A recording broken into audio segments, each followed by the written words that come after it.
আসসালামু আলাইকুম। সম্মানিত এবং অসম্মানিত কিছু ব্যক্তিদের প্রতি শ্রদ্ধা রেখে আমার কথা এখানে শুরু করতেছি। শুরু আর কর্ম কি আনতে শেষ হয়ে যাবো, অত দেরি বেতাল পেরবার পারবো না। সুন্দর করে কিছু কথা কই। কথার মধ্যে কথা হলো যে 3 দিনেরও আমার রহমানকে দেখি না। আমার গুরু, শ্রদ্ধেয় গুরু রহমান, মানে আব্দুর রহমান যার শুদ্ধ নাম, কিন্তু ভালোবেসে আমি তাকে রহমান করে ডাকি। এখন এই দেখো কি অবস্থা, ঘাত প্রতিঘাত পার হয়ে এলে রকমানিক ধানের জন্য ভিডিও করতেছি। ঘাট প্রতিঘাত পার করে আচ্ছা যাই হোক, আমি এনতে স্লাইস করে পড়ে তাই, কিন্তু ক্যামেরা না তো দেবার মাহা মুহে তাই গেলে আর এক না। বিসমিল্লাহির রহমানির রহিম। ও আল্লাহু আকবার, ওয়াকিরে তাওনা আলহামদুলিল্লাহ। আমার জুতা ডাইকে গেছে, কাউকে দেখাইতে পারতেছি না। ওই যে জুতা, হে কাম হরো চ্যাংরা। এখান থেকে আবার শুরু করলাম কাহিনী। যে জুতা মতো আটকে গেছে গা, আর হলো পাগার আগার পাগার দেহে তো চোখ পড়তেছে। কারণ যদিও আমার আগার পাগারের প্রতি কোনো রুচি টুচি নাই, তারপরেও এখন তো চোখ লেগে যাচ্ছে। মাছ তো সুন্দর, ছোটো ছোটো মাছ, চিংড়ি মাছ, নাম না জানা আরও অনেক মাছ আছে। আচ্ছা যাই হোক, রকমান তো রকমানই কাম হয়ে বলে কুল পাইতেছে না, বলে গোয়া বল বাতাস পেতেছে না। এই যাই আর বাতাস দিব নি গোয়াটা। আর শুরুতেই কি জানি কই মানে মাক তো বললাম যে মা আমি তো যেতেছি সরে, তাহলে কিছু টেহা দাও, রকেট মকেট বা বিমান টিমান বাড়া হয়ে নিয়ে ভাই। তে বিমানের তো বললাম ফেল, আর রকেট বলে সব কাছে ইরানি আর ইসরায়েলে অমিক বিল্লা পাড়া থাকা। এখন যান একটা সাইটে এটাই। তবে এটাতে যাওয়ার মধ্যেই মানে ভিডিওটা করতেছে কি আমি, কারণ রোজে করতেছি আমি ভয় যে করবো না, মানে এলাকার চলি তো ভয়ে ভয়ে। কারণ এলাকার হলো সবার হাত হলো আইনের হাতের থেকে লম্বা, সবাই খালি হন্দাবালা খালি ঠেট দেয়, খুব ভয়ে মাঝে মাঝে কেঁপে উঠি। আর তারপরেও কিছু করার নাই।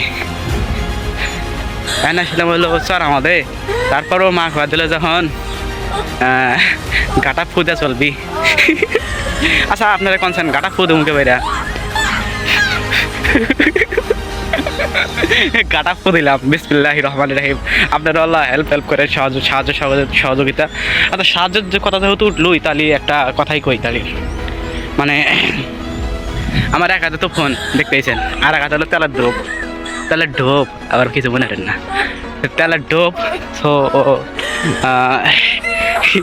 এবারে তো কই, তারপরে কয়ে দিই কবার চাষি আবার না করলে এবার আপনারা মন খারাপ করবেন। কি দরকার মানুষের মন খারাপ করে দেওয়া, পারে না গেছি কেন। আচ্ছা যাই হোক, তারপরে কই আমার তো পিছন মোড়া পিঠের মধ্যে চুলকাইতেছে, ঠিক আছে।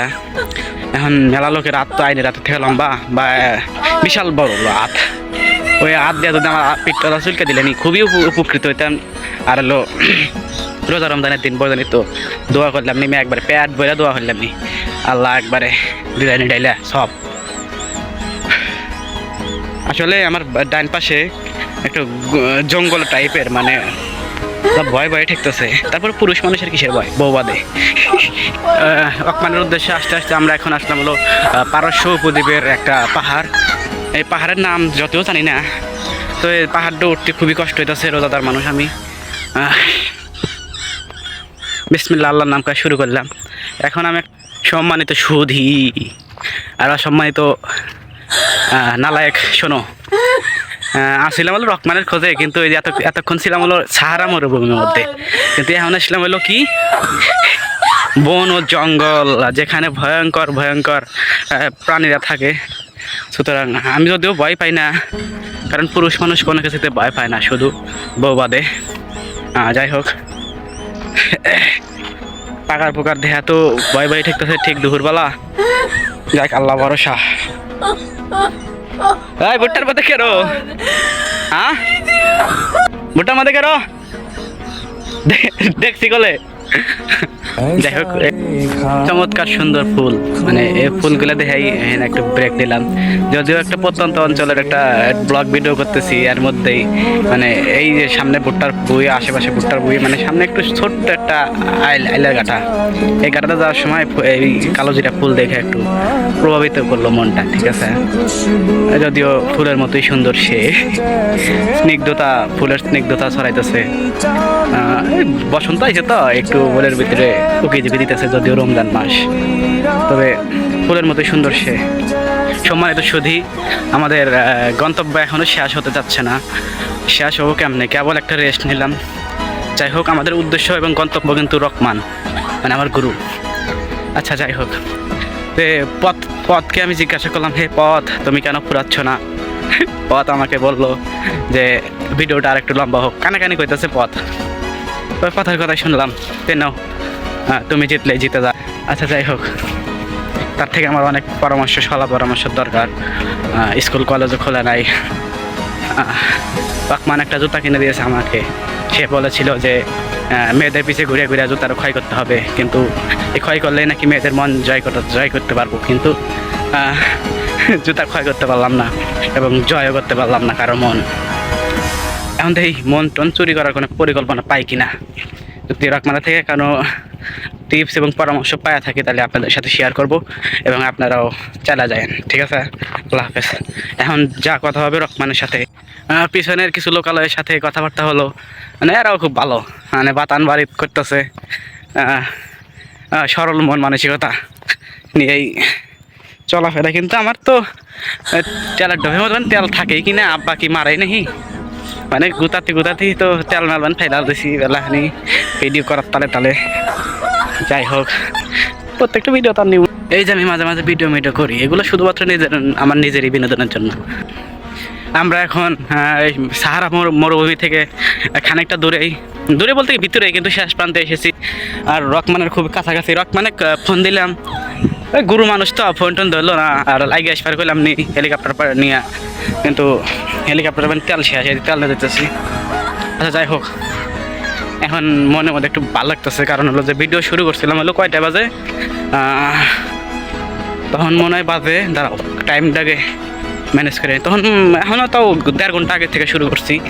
1.5 ঘন্টা এইভাবে পর আটলাম, বিভিন্ন লোকের সাথে মিশলাম। মানে আসার পর তো আমার বাতান পড়ছে 3 বাতানে বসে মানুষের সাথে আলাপ আলোচনা কইরা, কিন্তু ওইগুলো তার ক্যামেরা বন্দি করবার পাই নাই, কারণ হলো যে সরম হরি। আর সরম হলে বলে গরম ভাত পাওয়া যায় না, এই জন্যে আমার পান্তা আর হলো জুরানা ভাত খাওয়া লাগে। খুবই হতাশা এবং দুঃখজনক ঘটনা। যদিও এরপরে থেকে সরম টরম হরমো না, একবার ঠেলা মেরে খেলা শেষ করে দেবো। সুন্দর একটা পরিবেশ, বেশ ভালো লাগতেছে, মনের মধ্যে আনন্দময় অনুভূতিগুলো খেলতেছে, ঢেউ ঢেউ ঢেউ খেলতেছে। সেই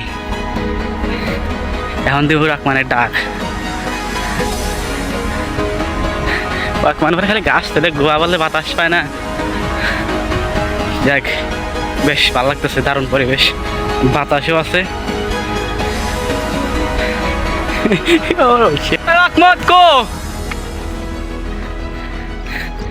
এই রহমানের ডাক দিছি, রহমান এখন বাইরে আসবে। এই রহমান, তাড়াতাড়ি আইসে বললাম রে। রহমান আইসে গেছে, এখন হলো রহমানের সাথে সাক্ষাৎ। সে এলো আমার গুরু। ও বাবা, চিঠি বাগনি, চিঠি বাগনির আগস্ট কনে। ও এই যে আমার গুরু রহমানের সাথে বহুত পর দেখা হলো, বহুদিন মানে 3-4 দিন আগে থাকা। এদিকে চিতি আপা কেমন আছো? যাক, বহুদিন পর আসলাম।